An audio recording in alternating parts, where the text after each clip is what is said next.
হাজার হাজার মানুষ শেষ বিদায় দেওয়ার জন্য আসবে। 4টা তাকবীর দিয়ে ইমাম নামাজ শুরু করবে, আল্লাহু আকবার, আল্লাহু আকবার, আল্লাহু আকবার, আল্লাহু আকবার বলে নামাজ শুরু করবে। নামাজ শেষ, এবার পালকিতে করে কবরে যাওয়ার পালা। যেতেই হবে, যেতেই হবে। পালকিতে করে লোকজন নিতে শুরু করবে। কবরস্থানের ওই জায়গায় যেখানে মানুষ বছরে মানুষ না মরলে যায় না, ওই গহীন নিঝুম কবরস্থানে ঢুকানো হবে। পালঙ্ক থেকে নামিয়ে আপনার জন্য করে রাখা আগ থেকে কবরটার মধ্যে শুইয়ে দেয়া হবে। উপরে বাঁশ দিয়ে ছাউনি, শেষবারের মতো সবাই দেখে বাঁশের ছাউনির উপরে মাটি চাপা দিবে, ঠিক কিনা? চলে যাবে সবাই, কেউ নাই, অন্ধকার, শুধু অন্ধকার। এই অন্ধকার যেন শেষ হতে চায় না।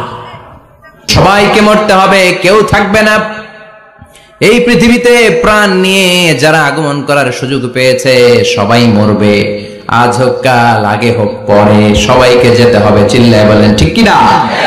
আবার আল্লাহ বললেন আইনামা তাকুনু ইউদরিকুমুল মাউত, যেখানেই থাকো না কেন মৃত্যু তোমাদেরকে ছাড়বে না। মৃত্যু তোমাদেরকে সাক্ষাৎ করবে, মৃত্যু তোমাদেরকে খুঁজে বের করবে।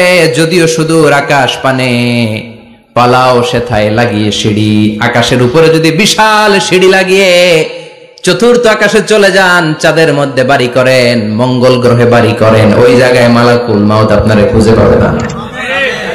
চাঁদেও খুঁজে পাবে, মঙ্গল গ্রহে যদি যান, স্যাটেলাইট, আমাদের একটা বঙ্গবন্ধু স্যাটেলাইট চ্যানেল লঞ্চ করা হয়েছে না, ওইখানে গেলে তো আর নাই মালাকুল মাউত। কথা বলেন। আল্লাহ বললেন ওয়াজাআত সাকরাতুল মাউত বিল হক, মৃত্যুর কষ্ট তোমাদের ছাড়বে না, যেখানেই তোমরা থাকো না কেন মৃত্যু ঠিকই তোমাদের পাকড়াও করবে। চিল্লায় বলেন ঠিক কিনা?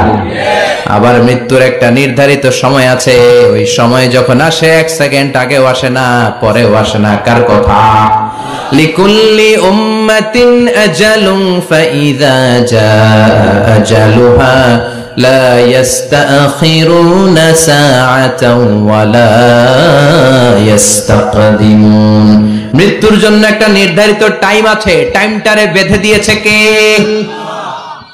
ওই টাইমটা যখন চলে আসে 1 সেকেন্ড আগেও আসে না, 1 সেকেন্ড পরেও আসে না, অন টাইম আসে। কিভাবে আসে? On time. কথা বলেন, সবাই বলেন অন টাইম। আরো জোরে বলেন, death will come on time, death never late. মৃত্যু যখন আসে অন টাইমে আসে, নির্ধারিত একটা সময় আসে, ওই সময়ের আগেও আসে না, পরেও আসে না। 1 সেকেন্ড আগেও আসবে না, পরেও আসবে না। মনে করেন আপনাকে রব্বুল আলামিন 60 বছরের হায়াত দিয়েছে, আপনার বয়স এখন 50 বছর, আরো বাকি কয় বছর? এখন গোটা বিশ্বের সবাই মিলে যদি আপনারে মারতে চায়, কিছু করতে পারবে নাকি? কথা বলেন। আবার রব্বুল আলামিন আজ রাত 12টায় আপনার হায়াত কেড়ে নেবে। মালাকুল মাউত এসে রূহ কবজ করবে। দুনিয়াতে আর থাকার কোনো পারমিশন আপনার নাই, থাকার কোনো সুযোগ নাই। গোটা বিশ্বের সবাই মিলে যদি আপনারে রাখতে চায়, রাখতে পারবে নাকি? কথা বলেন। চলে যেতে হবে। এই পৃথিবীতে আসার একটা সিস্টেম থাকে, যাওয়ার কোনো সিস্টেম নাই, ঠিক কিনা? আসার সময় আগে আসছে আমার দাদা, তারপর আমার বাবা, তারপরে আমি, তারপরে আমার ছেলে, তারপরে আমার নাতি, তারপরে তার ছেলে, ঠিক কিনা? তার মানে আসার একটা সিরিয়াল আছে, যাওয়ার কোন সিরিয়াল আছে নাকি? কথা কম নাকি সিস্টেম? দাদা আগে আসছে, দাদাই আগে যাবে, নাতি যেতে পারবে না। কথা বলেন। দাদার আগে নাতি মরে, এরকম আছে না নাই? মায়ের আগে মেয়ে যায়, আছে না নাই? মুরব্বী বাজানেরা বেঁচে থাকে, আমাদের মতো যুবক গুলো অ্যাক্সিডেন্টে মারা যায়, আছে না নাই? আবার অসুস্থরা বেঁচে থাকে, সুস্থরা মরে যায়, আছে না নাই? হাসপাতালে রোগীগুলো বেঁচে থাকে, ডাক্তার মরে যায়, আছে না নাই? উখিয়াতে তো ডাক্তার মরে না, দিকেও ডাক্তার মরে। ওনারা না বাঁচায় মানুষরে? হ্যাঁ, হ্যাঁ, আল্লাহ বাঁচায়, ডাক্তার হচ্ছে ওয়াসিলা। চিল্লা এখন ঠিক কিনা? তার মানে এই দুনিয়ার থেকে চলে যাওয়ার কোন সিরিয়াল থাকে না, মরে যাওয়ার সিরিয়াল থাকে না, আসার একটা সিরিয়াল থাকে, যাওয়ার কোন সিরিয়াল থাকে না। কি বলেন? জোরে বলেন। আবার চলে যাওয়ার কোনো ভরসা নাই, 1 সেকেন্ডের মধ্যে সব হয়ে যায়। একটা সঙ্গীত আছে না, 1 সেকেন্ডের নাই ভরসা, ভঙ্গ হবে রং তামাশা, চক্ষু বুঝিলে হায়রে দম ফুরাইলে, চিল্লায় বলেন ঠিক কিনা? এই গানের যিনি সিঙ্গার ছিলেন, আমরা তখন ছোট, ফিরোজ শাহ বা ফিরোজ শাহ নামের, এক সেকেন্ডের নাই ভরসা, ভঙ্গ হবে রং তামাশা, চক্ষু বুঝিলে হায়রে দম ফুরাইলে, এই গানটা উনি গাইতে গাইতে স্টেজে মারা গিয়েছিলেন। দেখেন নাই? মুরব্বীরা জানবেন। তার মানে মৃত্যুর গান গেতে গেতে অনেকে মৃত্যুবরণ করে, এরকম আছে না নাই? অনেকে খাওয়ার টেবিলে বসে মারা যায়, আছে না নাই? ফুটবলার ফুটবল খেলতে খেলতে মরছে, দেখেন নাই? ক্রিকেট খেলতে খেলতে মরা যায়, আছে না নাই? রেসলিং খেলতে খেলতে মারা যায়, দেখেন নাই?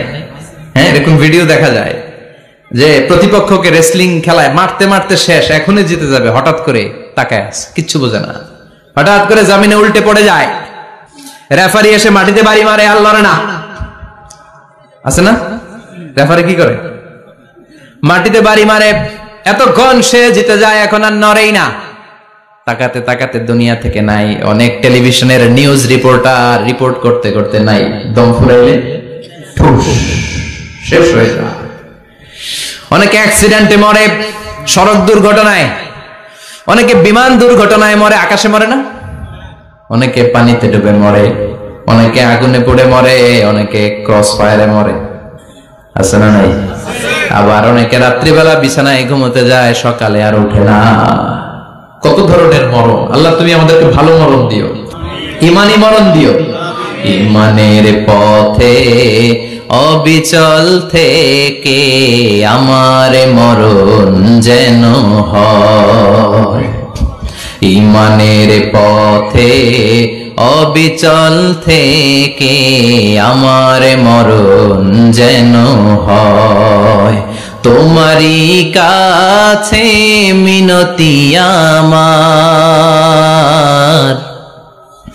তোমারই কাছে মিনতি আমার, মহামহিম দয়াময়,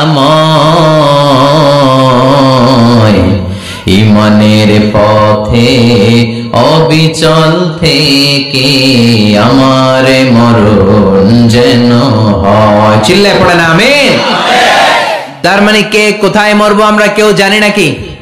ওমা তাদরি নাফসুম বিআইয়ি আরদিন তামুত, কোন জায়গায় মরবা, কখন মরবা কেউ আমরা জানি না, কিন্তু মরবো সবাই জানি, ঠিক কিনা?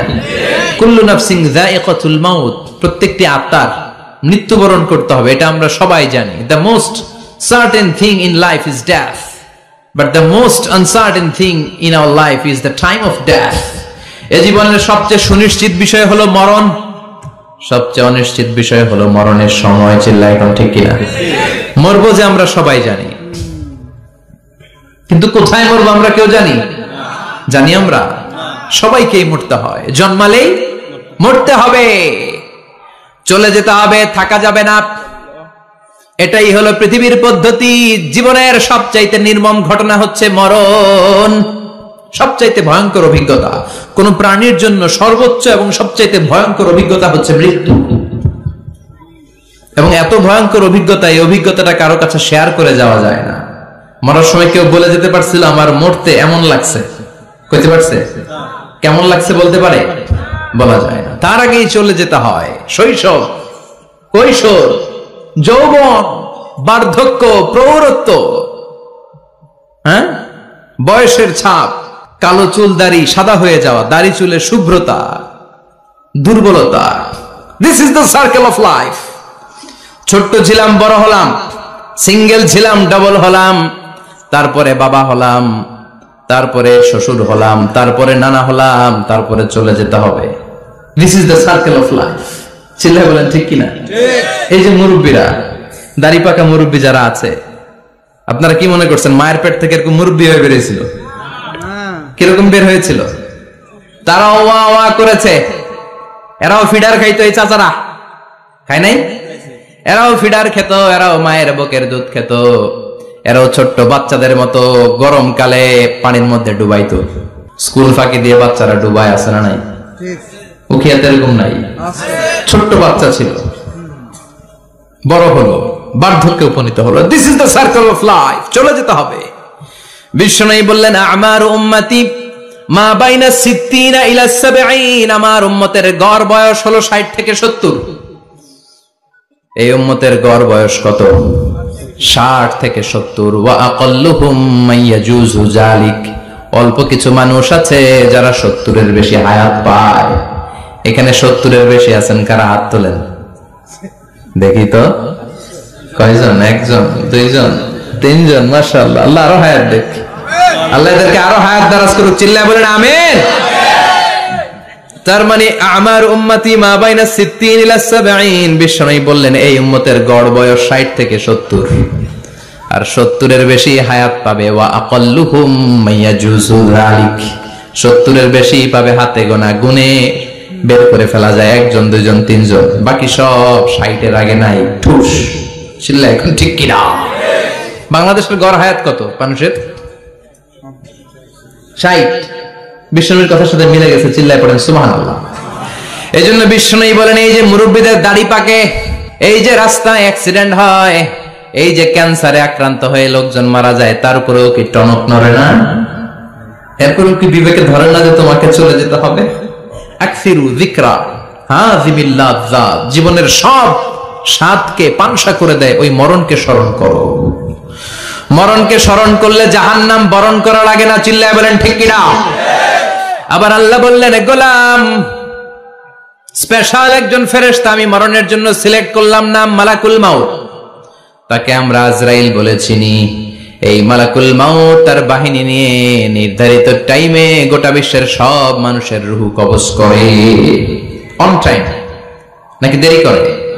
মালাকুল মাউত আগেও আসে না, পরেও আসে না। সুবহানাল্লাহ পড়েন। সাইয়েদনা সুলাইমান আলাইহিস সালামের জামানাতে ওনার এক ওয়াজির ছিল, মন্ত্রী। ওই মন্ত্রীকে নিয়ে উনি বৈঠক করতেন।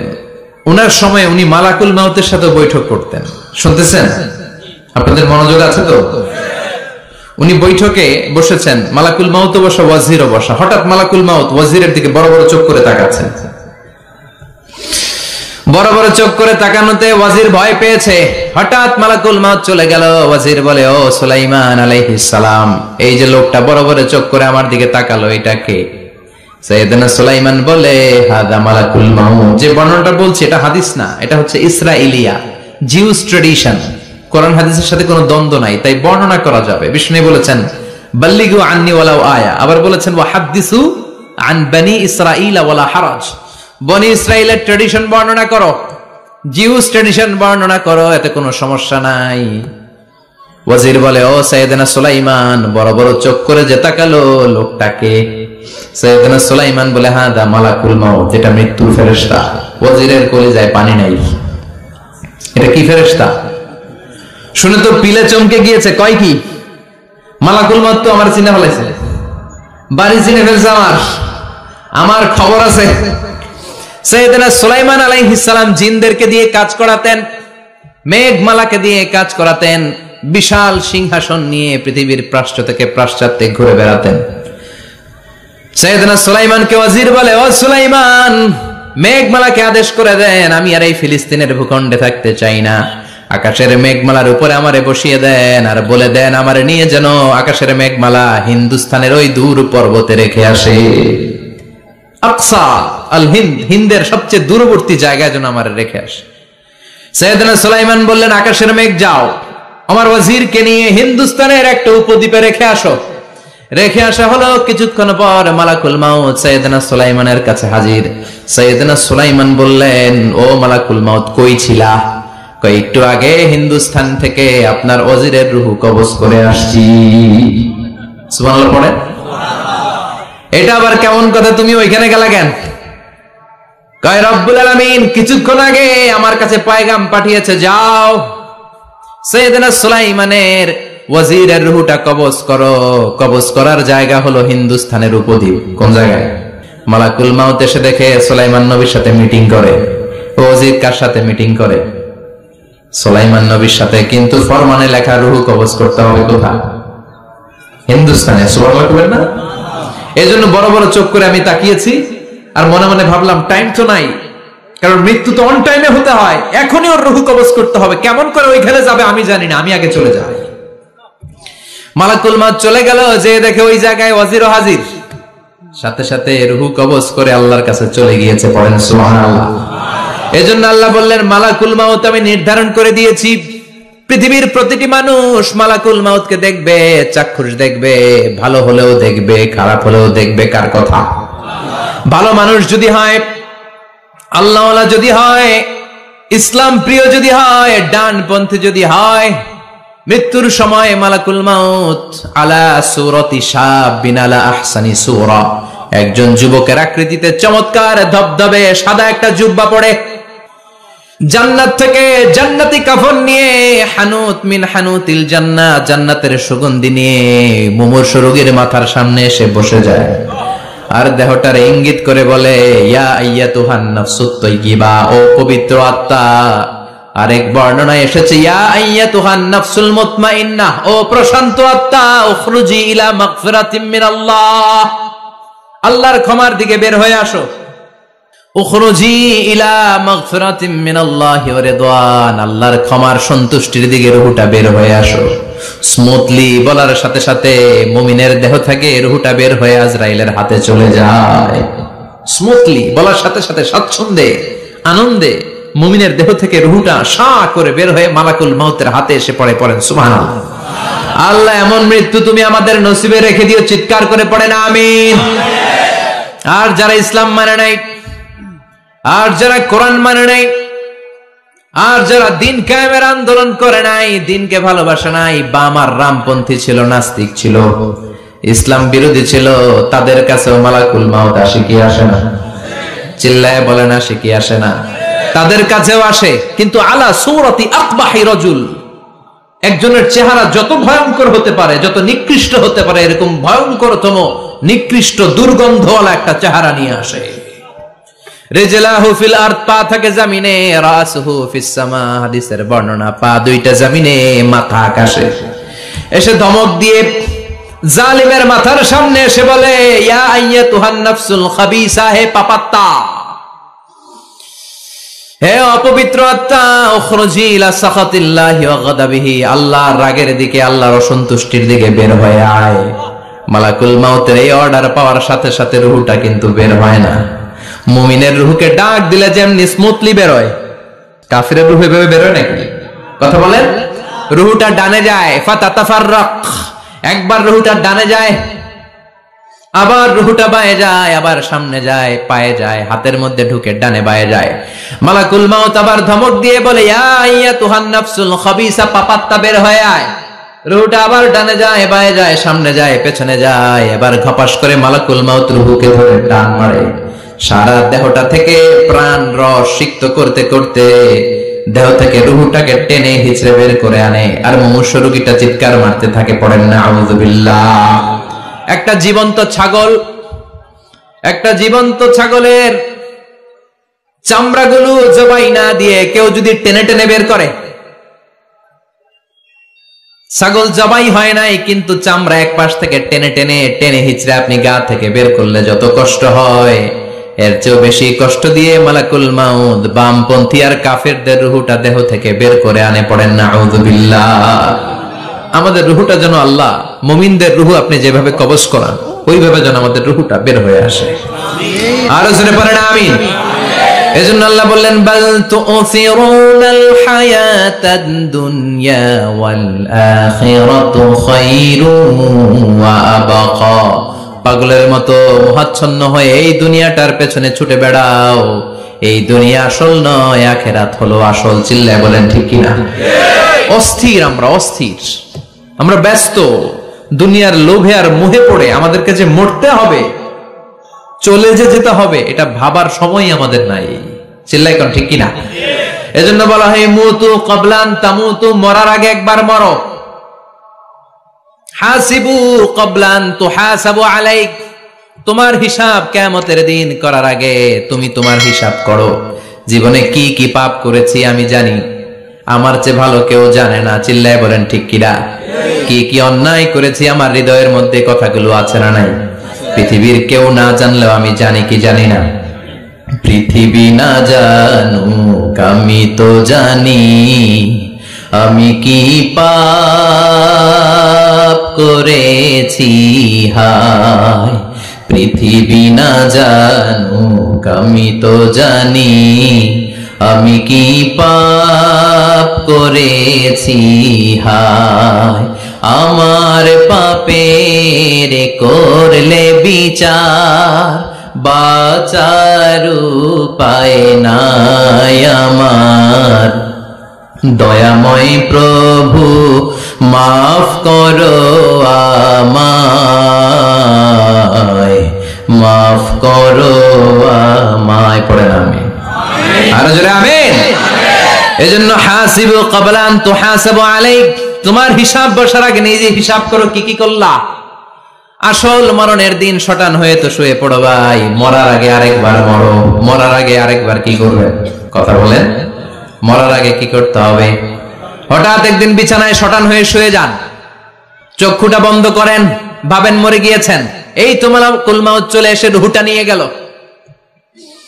আত্মীয় স্বজন চিৎকার চেঁচামেচি শুরু করে দিল, কান্নার রোল পড়ে গেল চারদিকে।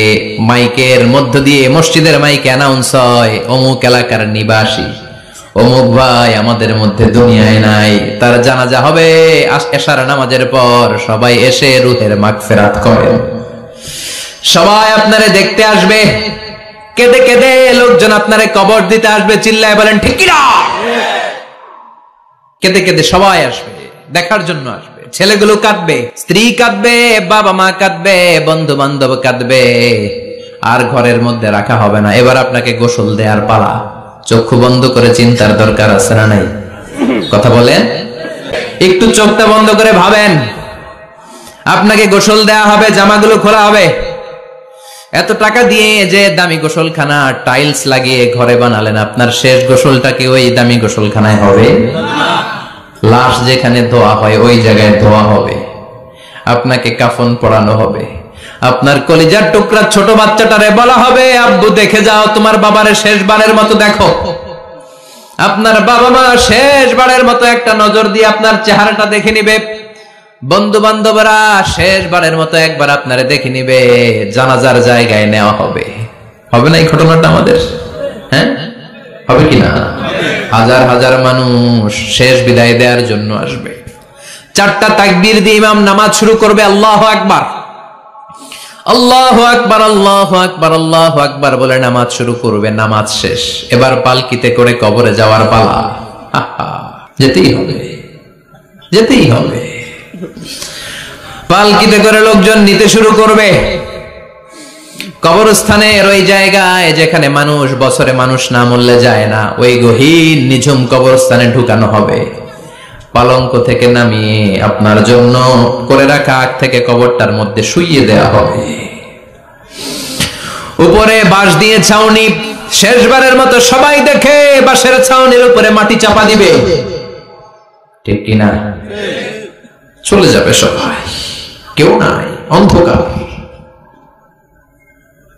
শুধু অন্ধকার। এই অন্ধকার যেন শেষ হতে চায় না। এই ঘটনা ঘটবে না আমাদের? কথা বলেন, ঘটবে কিনা? এজন্য মরার আগে এগুলো চিন্তার দরকার আছে না নাই? মরার আগে আরেকবার মরার দরকার আছে না নাই? এজন্য রব্বুল আলামিন বলেন, বাল তুসিরুনাল হায়াতাদ দুনিয়া ওয়াল আখিরাতু খায়রুন ওয়া আবকা। এই দুনিয়ার জীবনটাকে তোমরা আসল জীবন মনে করো, এটা আসল জীবন নয়। আসল জীবন হলো কবরের জীবন। চিল্লায় বলেন ঠিক কিনা? আল্লাহ তোমার এই দুনিয়ায়, আল্লাহ তোমার এই দুনিয়ায় কেউ আসে কেউ চলে যায়, তবু তোমার ভয়ে কারো কাঁদে না হৃদয়। এই দুনিয়াতে আমার বদলে গেল মন, চারিদিকে দেখি শুধু সুখেরই স্বপন। ভাবলো না মন আল্লাহ ছাড়া,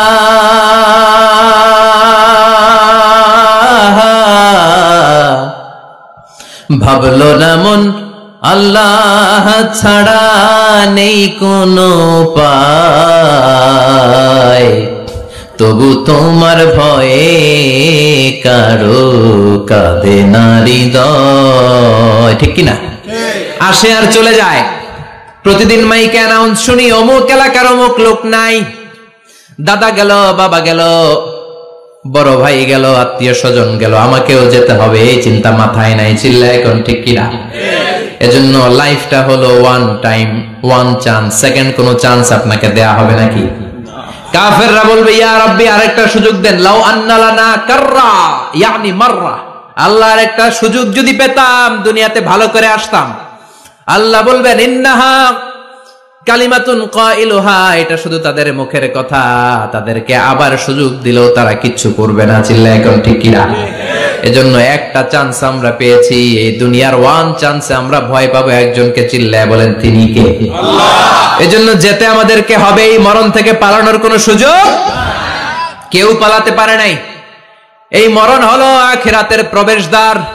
মরণ নামক পালকিতে চড়ে আমরা কবরের ভেতরে ঢুকি। মরণ হলো প্রথম পর্ব, কবর হলো দ্বিতীয় পর্ব। যেরকম, ঠিক কিনা? এজন্য বিশ্বনবী বললেন আল কবর রাউদাতুম মিন রিয়াদিল জান্নাহ আও হুফরাতুম মিন হুফারিন নার। কবর হলো কারো জন্য জান্নাতের বাগান, কারো জন্য জাহান্নামের গর্ত। আমরা বলি আল্লাহ আমাদের কবরটারে জান্নাতের বাগান বানাও। আর জোরে পড়েন আমিন। আবার বিশ্বনবী বললেন ইন্নাল কবরা আউয়াল মানজিল মিন মানাজিলিল আখিরাহ। কবর হলো আখিরাতের মানজিলগুলোর প্রথম মানজিল। আখিরাতে একটার পরে একটা অনেকগুলো স্টেশন আপনাকে পার হতে হবে। প্রথম স্টেশনটার নাম হলো কবর। প্রথম স্টেশনের নাম কি? এই কবর নামক স্টেশনে যদি আপনি মাফ পেয়ে যান, সামনের সব স্টেশনগুলোতে মাফের ব্যবস্থা করবে কে? আল্লাহ। আর কবর নামক স্টেশনে যদি ধরা খেয়ে যান, আপনার মায়ের আছে না নাই? লাশটাকে যখন রাখা হয়, লাশটা চিনে কে আমারে রাখলো, কে আমাকে ধৌত করলো, কে আমারে কাফন পড়ালো। এজন্য বিষ্ণুই বলেছেন মুমূর্ষের সামনে বসে বসে পড়ো লা ইলাহা ইল্লাল্লাহু মুহাম্মাদুর রাসূলুল্লাহ। লাকিনু মাউতাকুম লা ইলাহা ইল্লাল্লাহ। মুমূর্ষের সামনে দাঁড়িয়ে দাঁড়িয়ে পড়ো লা ইলাহা ইল্লাল্লাহ। এই লা ইলাহা হচ্ছে জীবিতদের জন্য কালিমা, আর আমরা মরার পরে এই জিকির করি, ঠিক কি না? আমাদের দেশের অনেক জায়গায় লাশ নিয়ে কবরে যাওয়ার সময় লা ইলাহা পড়ে না। না, এটা আগের জিকির, মরার আগের জিকির। মরার আগে আপনাকে অ্যানাউন্সমেন্ট দিতে হবে আল্লাহ ছাড়া কোনো ইলাহ নাই, বিশ্বনবী হচ্ছেন শেষ নবী এবং রাসূল। চিল্লায় বলেন ঠিক কি না? লাশটাকে যখন রেখে দেয়া হয়, বিশ্বনবী যত মানুষকে কবরে রেখেছেন তারপরে দাঁড়িয়েছেন আর বলেছেন ইস্তাগফিরু লিআখিকুম, তোমার ভাইদের জন্য তোমরা দোয়া করো। ফাইন্নাহুল আনা ইউসআল, এখনই তাকে কবরে সওয়াল করা হবে। কবরে প্রশ্ন আছে না নাই? কথা বলেন। বিশ্বনবী খাদিজাতুল কুবরা, ওনার প্রথম স্ত্রী খাদিজাতুল কুবরা তাহেরাকে কবরের মধ্যে রেখে দিয়ে কাঁদতে শুরু করলেন, চোখের পানি ছেড়ে অনেক দোয়া করলেন। দোয়া শেষে সব সাহাবারা ঘরে ফিরে যায়, বিশ্বনবী যায় না। সাইয়েদনা আবু বকর বললেন ও নবী চলেন ঘরে যাই, অনেক তো দোয়া করলেন। বিশ্বনবী বললেন আবু বকর তুমি যাও, আমি যাব না। এইটা সাধারণ মহিলা না, এটা বিপদের দিনের সঙ্গিনী খাদিজা। মক্কায় যখন আমার কেউ ছিল না, খাদিজা আমারে ভুলে নাই। 3 বছর কাফিররা আমাকে জেলখানায় বন্দী রেখেছে, নাম শিয়াবে আবি তালেবের জেলখানা। আমার স্ত্রী ওই জেলখানার জীবনেও আমারে ছাড়ে নাই, আমার সাথে 3 বছর খাদিজাও জেল খেটেছে। এই একটাই মহিলা, যেই মহিলাকে আল্লাহ আরশের উপর থেকে সালাম দিয়েছে, মহিলাটার নাম খাদিজা। আল্লাহু আকবার। আমার সব সন্তান আল্লাহ খাদিজার পেট থেকে দিয়েছে।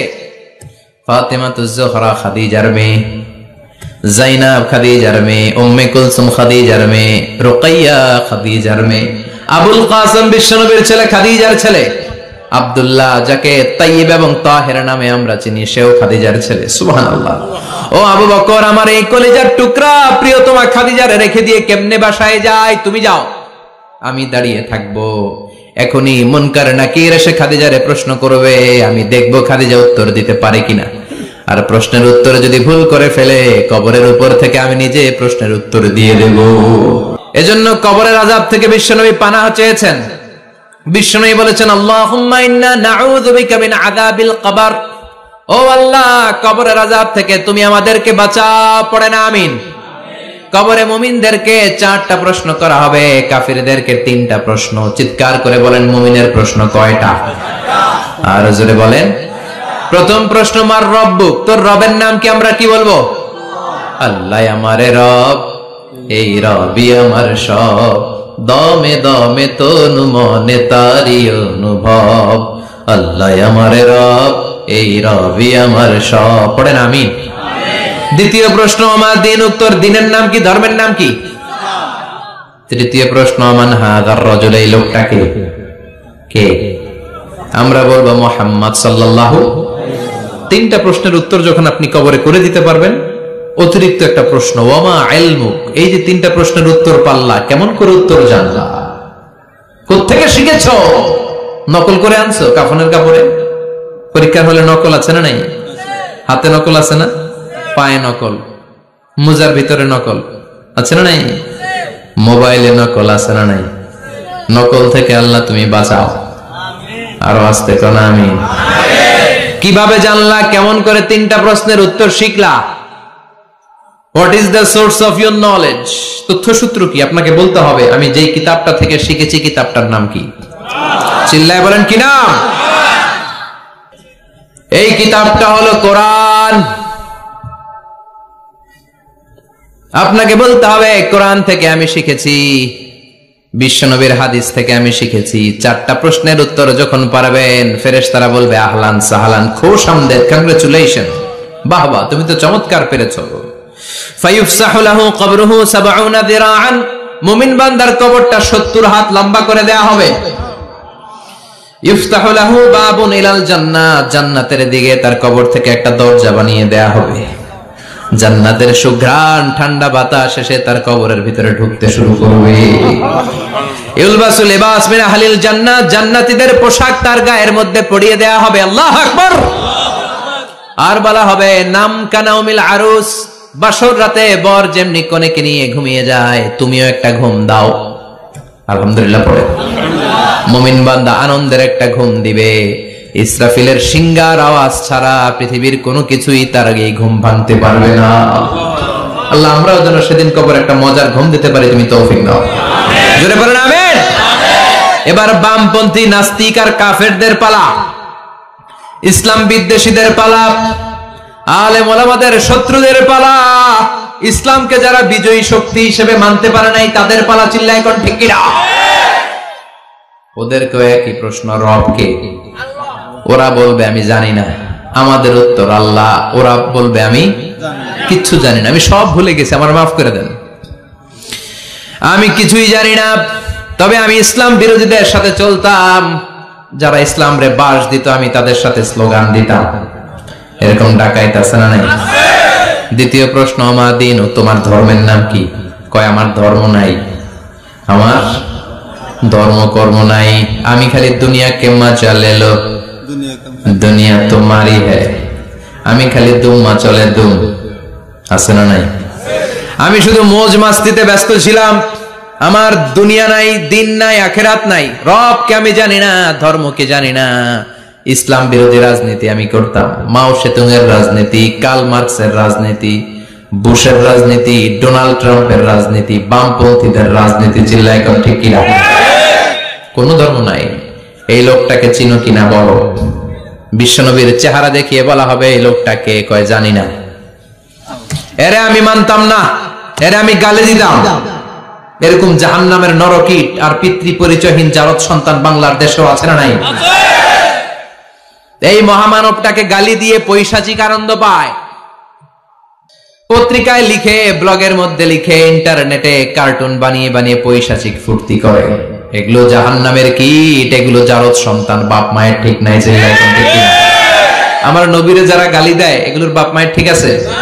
এগুলোর কোনো গোড়া আছে? এগুলোর কোনো শেকড় আছে? এগুলো আগাছা। চিৎকার করে বলো ঠিক কিনা? বলবে আমি জানি না। ফেরেশতারা বলবে দাঁড়া, আমরা জানি। তোর সাথে কেমন আচরণ করতে হবে আমাদেরকে ট্রেনিং দিয়েছে কে? এবার শুরু হবে মাইর। কি শুরু হবে? কথা বলেন, মাইর। ফায়ুদরাবু বিমা তারিকা মিন হাদিদ, লোহার হ্যামার দিয়ে শুরু হবে মাইর। এক একটা হ্যামারের বাড়িতে মাথাটা ফেটে চূর্ণ বিচূর্ণ হয়ে যাবে, দেহটা জমিনের ভেতরে 70 গজ দেবে যাবে, ওর চিৎকারে কবরস্থানটাও থারথার করে কাঁপবে।